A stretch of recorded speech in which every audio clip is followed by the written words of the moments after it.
22-ാം ശ്ലോകത്തിൽ നാം ശക്തിസ്വരൂപിണിയായ പ്രകൃതിയെക്കുറിച്ച് പഠിച്ചു. ഇനി 23-ാം ശ്ലോകത്തിൽ മൂന്നാമത്തെ ഖണ്ഡമായ ഗണേശഖണ്ഡത്തെക്കുറിച്ചും അതിലെ പ്രതിപാദ്യ വിഷയങ്ങളെക്കുറിച്ചും സൂതൻ വിവരിക്കുന്നു. 23-ാം ശ്ലോകം ഗണേശഖണ്ഡ വിവരണം. വിഘ്നരാജനായ ഗണപതിയുടെ അവതാരത്തെയും മഹിമയെയും കുറിച്ചാണ് ഈ ശ്ലോകം സംസാരിക്കുന്നത്. നമുക്ക് ശ്ലോകത്തിലേക്ക് കടക്കാം.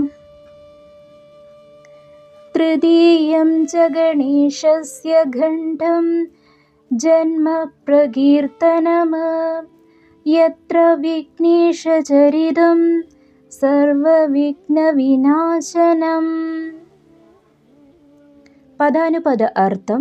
തൃതീയം മൂന്നാമത്തേത്, ഗണേശസ്യ ഗണപതിയുടേതായ, ഖണ്ഡം ജന്മപ്രകീർത്തനം അവതാരത്തെ അഥവാ ജനനത്തെക്കുറിച്ചുള്ള വർണ്ണന. എത്ര എവിടെയാണോ, ഏത് ഖണ്ഡത്തിലാണോ.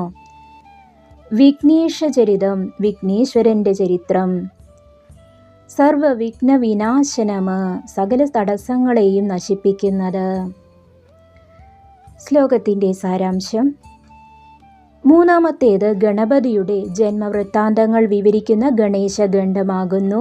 സകല വിഘ്നങ്ങളെയും നശിപ്പിക്കുന്ന വിഘ്നേശ്വരന്റെ ദിവ്യചരിതങ്ങളാണ് ഇതിൽ പ്രതിപാദിച്ചിരിക്കുന്നത്.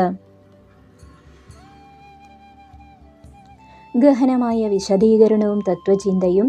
ഈ ശ്ലോകം ആത്മീയ പാതയിലെ തടസ്സങ്ങളെ എങ്ങനെ മറികടക്കാം എന്നതിനെക്കുറിച്ച് സൂചന നൽകുന്നു.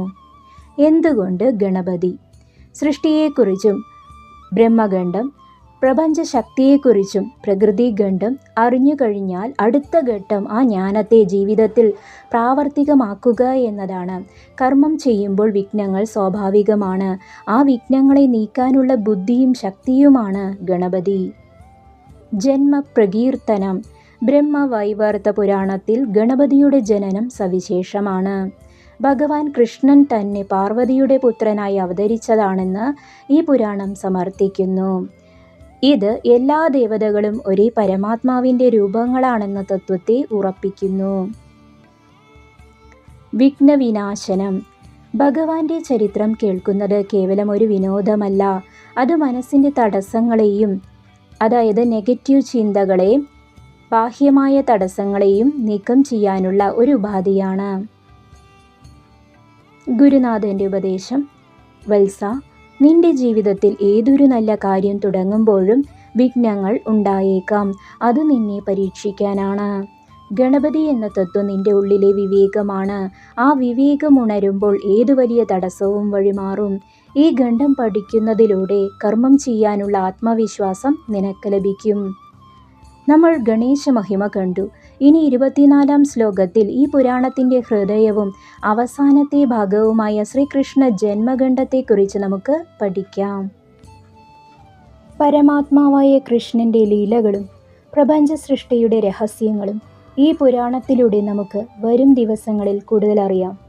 ഇന്നത്തെ ഈ ഭാഗം നിങ്ങൾക്ക് ഇഷ്ടമായെങ്കിൽ ഇത് മറ്റുള്ളവരിലേക്കും പങ്കുവയ്ക്കുക. അടുത്ത ശ്ലോകങ്ങളുമായി നമുക്ക് വീണ്ടും കാണാം. നന്ദി, നമസ്കാരം.